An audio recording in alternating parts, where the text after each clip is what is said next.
प्रिय श्रोताओं, आपका अपने चैनल ज्ञान की दुनिया में स्वागत है।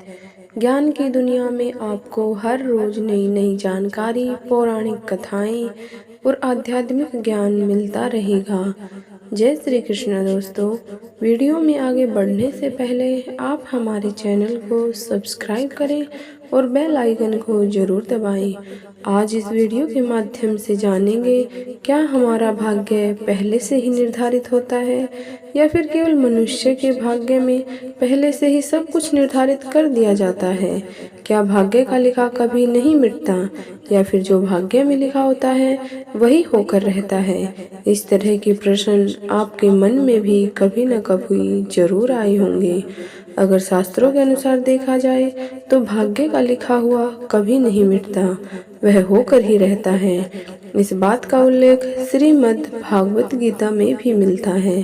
भगवान श्री कृष्ण ने अर्जुन को उपदेश देते समय यह कह दिया कि भाग्य का लिखा हुआ कभी नहीं मिटता, जो भाग्य में लिखा होता है वह भोगना ही पड़ता है। इन सब बातों को देखते हुए हमें ये समझ आता है कि भाग्य में लिखा होता है वह अवश्य ही होता है, लेकिन यह बात भी समझना उतना ही आवश्यक है क्योंकि कोई मनुष्य अपने भाग्य का निर्माता स्वयं ही होता है।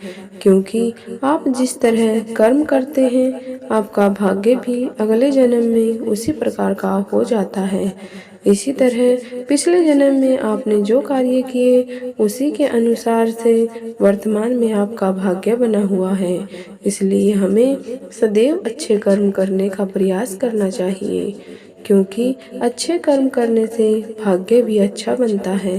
तो चलिए दोस्तों, अब आगे बढ़ते हैं। यह भी जानते हैं कि आखिर हमारा भाग्य में पहले से ही लिखा क्या क्या हुआ होता है। इसे बिल्कुल भी न बदला जा सकता है। पहला है उम्र। जब कोई शीश यह प्राणी अपने मन में गर्भ में माँ के गर्भ में होता है, तभी उसका भाग्य निर्धारित हो जाता है। जन्म के पूर्व उसके उम्र के बारे में लिख दिया जाता है। इसलिए ऐसा कहा जाता है कि हर एक प्राणी की मृत्यु पहले से ही लिखी हुई होती है। इस संपूर्ण जगत में जितने भी जीव जंतु, प्राणी या मनुष्य हैं, उनकी मृत्यु का समय पहले से ही निर्धारित रहता है। दूसरा है विद्या। इस जगत में जितने भी मनुष्य हैं, उन सब के भाग्य में यह पहले से ही लिखा हुआ होता है कि वह कितने विद्या अर्जित करेगा। इसलिए कई बार ऐसा होता है कि चाह कर भी हम कुछ चीज हम प्राप्त नहीं कर पाते। तीसरा है कर्म। शास्त्रों में इसका वर्णन भी मिलता है कि आपके वर्तमान कर्म पिछले जन्म के कर्म के आधार पर ही मिलते हैं।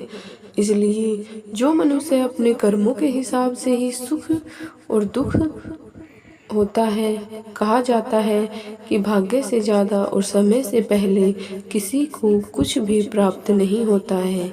चौथा है धन संपत्ति। आपको अपने जीवन काल में कितना धन प्राप्त होगा यह पहले से ही लिख दिया जाता है। अतः हमें इस जन्म में हमेशा अच्छे कर्म करते रहना चाहिए, ताकि आने वाला अगला जन्म अच्छा हो।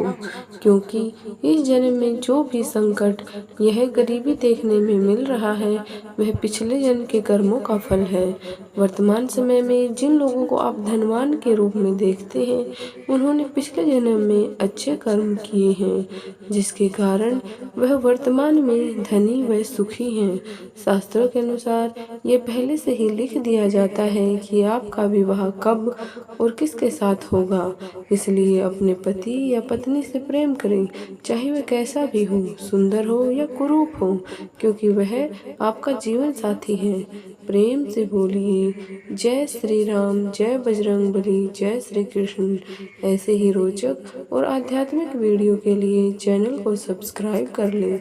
दोस्तों, आपको ये जानकारी कैसी लगी कृपया कमेंट बॉक्स में ज़रूर बताना। वीडियो पसंद आया हो तो लाइक करें और अपने दोस्तों के साथ शेयर करें। कमेंट बॉक्स में जय श्री राम लिखना ना भूलें। फिर मिलते हैं एक और दिलचस्प वीडियो के साथ। धन्यवाद। राधे राधे।